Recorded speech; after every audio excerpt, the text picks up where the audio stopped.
So today I want to talk to you about voter ID. Now, over many states in the country,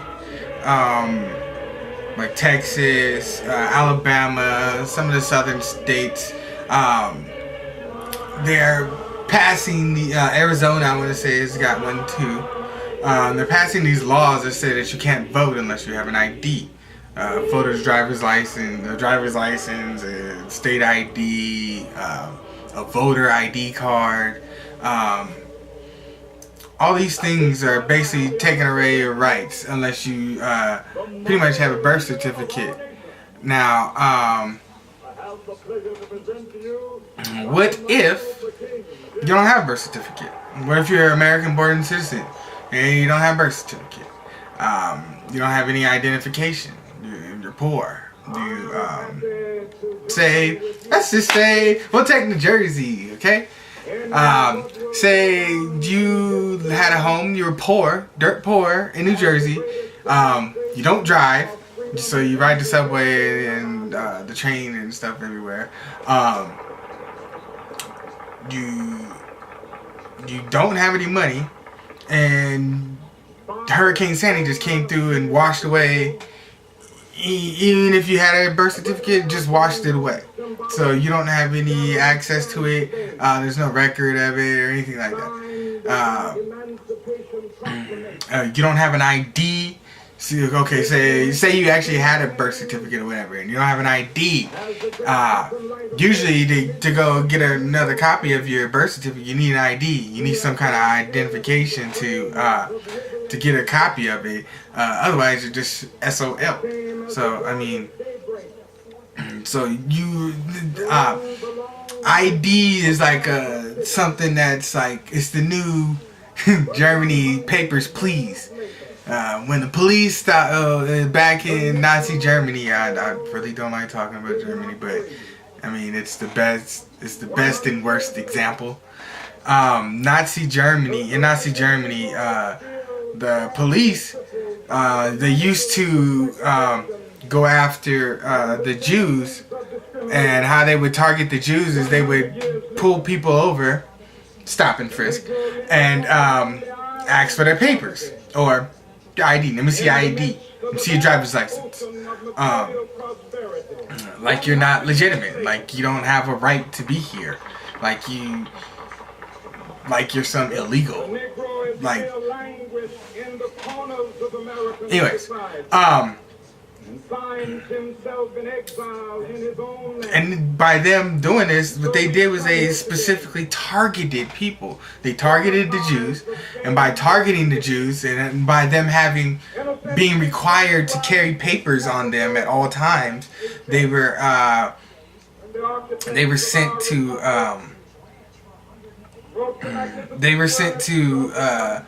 concentration camps, or they went into hiding, and they were hiding in farms and stuff underneath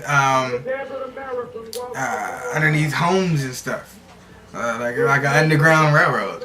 I mean, seriously. And basically, you got governors all over the country that are implementing these voting rights laws, which is straight wrong. You're cutting the right of voting away from people. All right, let me talk about last year. The last election, 2012. I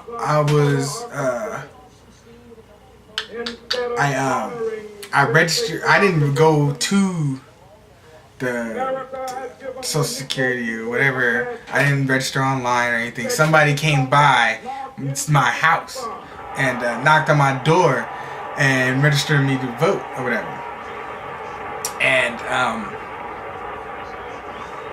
I know what party it was affiliated with, but I'm not gonna mention that party. And I know what. Yeah. Anyways, I'll just move on to. I registered to vote, and I registered as a absentee ballot.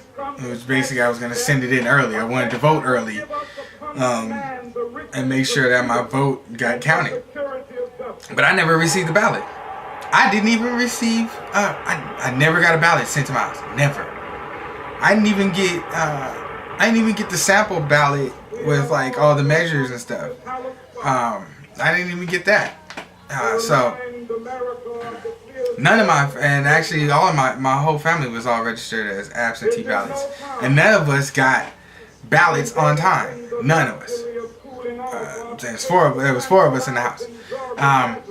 And then so this year, not this year. So what we ended up having to do is we all just went down to the local voting booth and had to vote. What did it call it? Just on walk-in voting. And then those votes, they don't even get counted. I mean, if you walk in and vote, they don't even count the vote on that day. Like the only time the only time that vote gets counted is if it's a close race, and then we'll count those votes. But they don't count every vote. Like, come on now, how do we have a democracy and you don't even count every vote? I mean, what's wrong? What's up with that? First off, you don't want people to vote. Two, you don't even count every vote. What's up? Where's the promise of democracy? I thought we were a democracy. Well, technically we're a constitutional republic.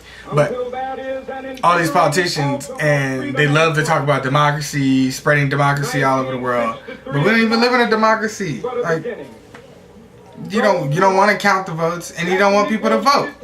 So since you guys don't want people to vote, I'll take my driver's license. Yeah, this is voter ID law, okay?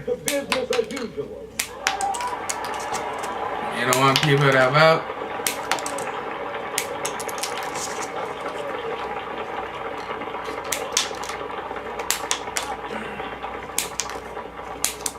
There will be neither rest nor tranquility in America.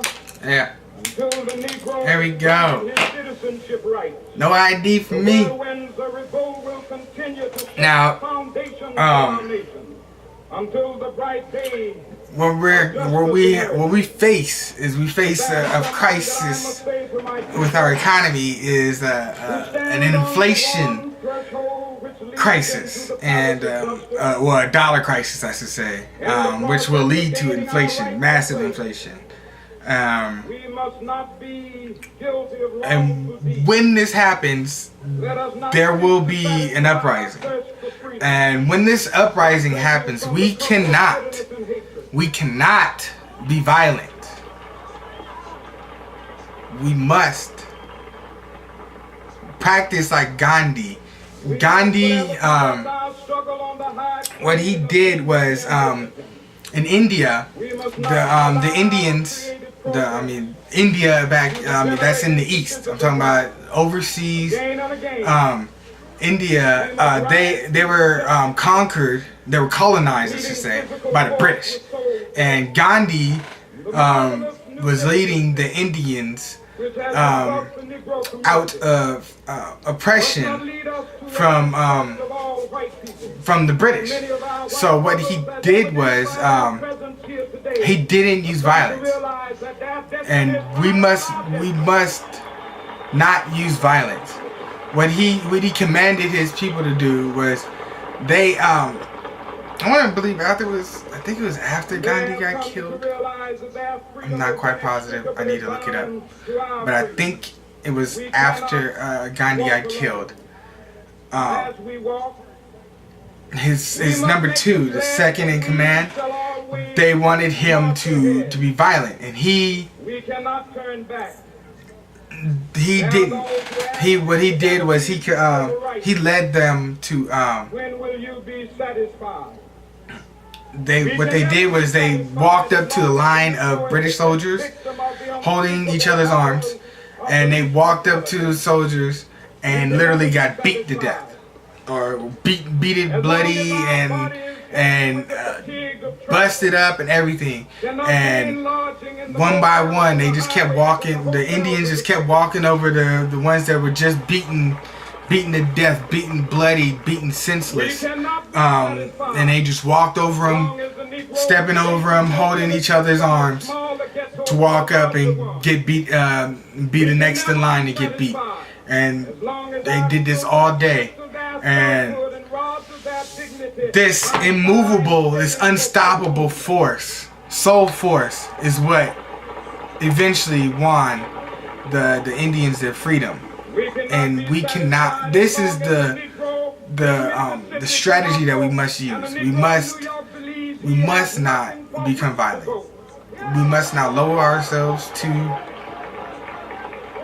our oppressors' tactics by using intimidation and violence. We cannot do that. We must not lower ourselves. We must rise above that, and we must be right. So, those of you who wish, who want to act out of who might have followed me in the message that I sent, especially in Brooklyn, and I want to take responsibility for what's going on in Brooklyn.